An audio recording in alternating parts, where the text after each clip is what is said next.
लखनऊ में एक पुरानी डेवढ़ी का मंजर है। मियाँ के बाप अब इस दुनिया में नहीं हैं। मसहरी पर अपने चारों तरफ किताबों का कुआं बना लेते थे।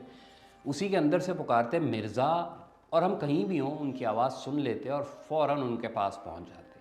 अपने नाना के बारे में एक लड़की जानना चाहती है कि उनका इंतकाल किन हालात में हुआ।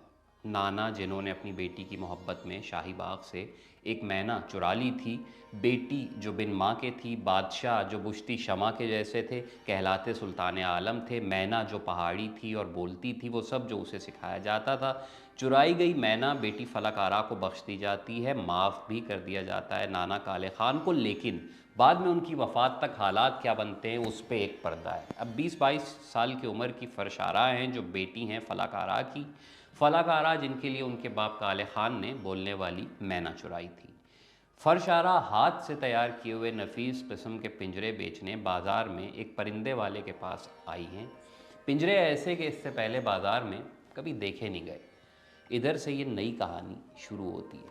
फरशारा बिलाखिर इन्हें ढूंढ लेती हैं और इनके घर पहुंचती हैं जिन्होंने काले ख़ान यानी उनके नाना की पूरी दास्तान लिखी थी, लेकिन वो किस्सा गो अब काफ़ी ज़ईफ़ हैं और लोगों से नहीं मिलते। दहलीज़ पे उनके एक ख़ानदानी नौकर मिलते हैं जो फरशारा को बीमार किस्सा गो के वालिद का बयान दे रहे हैं, जो अपने चारों तरफ किताबों का कुआं बना लेते थे। परिंदे हैं, चिड़ियों की, मैनों की कहानियाँ हैं, दरख्तों का जिक्र है, पानियों की बात है, पुराने खंडर इमारतें हैं और उनमें रहने वाले कबूतर हैं। गदर के बाद का लखनऊ है। एक साधु किस्म के बुज़ुर्ग हैं जिनके हाथ से चिड़ियाँ दाना खाती हैं, और इन सब के दरमियान क़िस्सा जो है वो बस चलता रहता है। जैसे गाने में एक ख़याल गायकी होती है, इसी तरह अगर लिखने वालों में कोई ख़याल निगारी से कहानी बुन दे तो वो नैयर मसूद हुआ करते थे।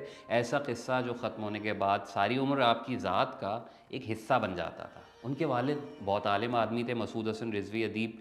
तो वो जो कुआं बनाकर किताबों का ऐन उसके दरमियान बैठ रहते थे बुज़ुर्ग, मसूद हसन रिजवी अदीब और ख़ुद नैयर मसूद भी कुछ ऐसी ही शख्सियत थे। ये कहानी भी उनकी एक किताब ताउस चमन की मैना का समझ लीजिए अगला हिस्सा है। नैयर मसूद ने लेकिन बहुत कम लिखा, और जितना कुछ मौजूद है उसे बार बार पढ़ के भी दिल चाहता है कि होता कुछ तो और होता। कैफियत यूँ समझ लें कि गाने कानों में बज रहे हों और फिल्म ख़त्म हो जाए। अब क्या करेंगे, गाने से ही समझते हैं। गुलकारी में शजरा और गाने वाले का स्टाइल जो है वो घराने से देखा जाता है। जैसे फ़लाँ साहब हैं वो शाम 84 घराने के हैं, तो पता चल जाएगा कि उनकी बंदिशें क्या हैं, कौन से राग हैं, बाज क्या है। लेकिन घराने के लिए उस ख़ानदान से नस्बी ताल्लुक़ शर्त नहीं, बाहर से कोई शागिर्द भी अगर उस दर्जे पर पहुंच जाए तो घराने का हिस्सा हो जाता है। इसी तरह फरशारा की कहानी लिखने वाले अनीस अशफाक़ जो हैं, उन्हें आप इस मसूद घराने की अगली लड़ी समझ लें। तो उनकी पहली किताब जो मैंने पढ़ी वो दुखियारी थी। ऐसा लगा कि नैयर मसूद जैसा लहजा है, क़िस्सा कहने के बाद नाम, नंबर और मकाम ऐन उसी तरह चुन चुन के गायब किए गए हैं कि लगे जैसे ख्वाब का बयान है, लेकिन कहानी जागते में दिख रही है। इस वक्त फरशारा की जो कहानी है इसका नाम अनीस अशफाक़ ने परी नाज और परिंदे रखा है। इंतज़ार हुसैन और क़ुर्रतुल ऐन हैदर के यहाँ किरदारों के नाम ऐसे होते थे जैसे चलती फिरती सड़क पे ताज़िए खड़े हों।